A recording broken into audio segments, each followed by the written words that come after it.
সেই যে কবে ব্যাকপ্যাক করেছিলাম আমার খেয়াল নেই। সেই কালী পুজোর সময় দেশের বাড়ি গিয়েছিলাম, তারপরে আর কোথাও যাওয়ার জন্য ব্যাকপ্যাক করা হয়নি। তারপরে মাঝে শিফটিং করেছিলাম, তাও তো সেই প্যাকার্স মুভার্স দিয়ে। যেন আজকে না ব্যাগ গোছাতে গোছাতে এই স্কার্ফটা পেয়েছি, সাথে সাথেই আমার চুলে বেঁধে নিয়েছি। ভীষণ পছন্দের আমার এই স্কার্ফটা, এটা সঙ্গে করে নিয়ে যাব ভেবেছি, তাই আমার সাইড ব্যাগের সাথে অ্যাটাচ করে নিলাম। দেখতেও বেশ স্টাইলিশ লাগে।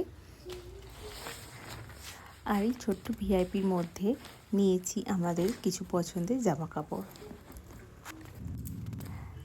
এছাড়াও কিছু এসেনশিয়াল জিনিস নেওয়ার আগে এই ব্যাগটাও নিয়েছি। এই ব্যাগটা ভীষণ হ্যান্ডি।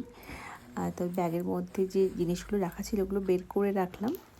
এছাড়া নিয়েছি মেডিসিন, বিশেষ করে আমার ছেলের ওষুধপত্রগুলোর অবশ্যই নেওয়া দরকার কোথাও বাইরে বেরোনোর আগে।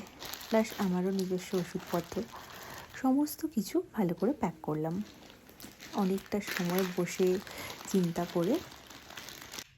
আগের দিন যে আমি সুমনার বাড়িতে গিয়েছিলাম, ও আমাকে এই লিপস্টিকটা গিফট করেছে। বেশিরভাগ লিপস্টিক আমার বন্ধুদের থেকে পাওয়া। আমি দুখানা লিপস্টিক নিলাম, এটা পিঙ্কির দেওয়া, এটা সুমনার দেওয়া। আরও একজন আছে ঝুমা বলে একটা ফ্রেন্ড, ও দিয়েছিল একবার। লিপস্টিক ওদেরই বেশিরভাগ দেওয়াই আমার চলে যায়, আমি খুব একটা কিনি না। তারপরে মেয়েদের একটু সাজগোজের কিছু সামগ্রী, তারপর একটা পাউচের মধ্যে নিয়ে নিলাম। ভীষণ এক্সাইটেড আমি আজ ব্যাগ গোছানোর জন্য। অনেক দিন বাদে আমি এই ব্যাগ গোছানোর সুযোগটা পেলাম।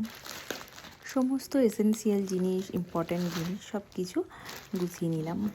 দীর্ঘদিন হলো কোথাও বেরোনো হয় না, তাই তো ব্যাকপ্যাক করাটাই আমি ভুলে গিয়েছিলাম যেন। যাক, সমস্ত কিছু সাজিয়ে গুছিয়ে অ্যারেঞ্জ করে রেখেছি। আর এই ড্রেসটা আজকে পরে যাব বলে বের করে রেখেছি। এমন কিছু জামা কাপড় আছে যেগুলো আমার অনেক পুরনো হলেও ভীষণ পছন্দের।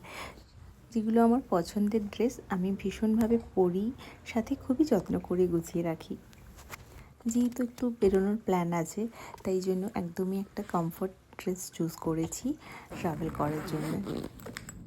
আমি ম্যাক্সিমাম শ্যাম্পু করার পরে বা কোথাও বেরোনোর আগে চুলে সিরাম ইউজ করি। তারপরে আমি রেডি হয়ে গেলাম, আমার ছেলেকেও রেডি করে দিয়েছি।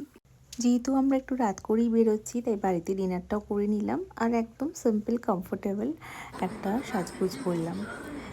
আজকের ভিডিওটা এই পর্যন্তই।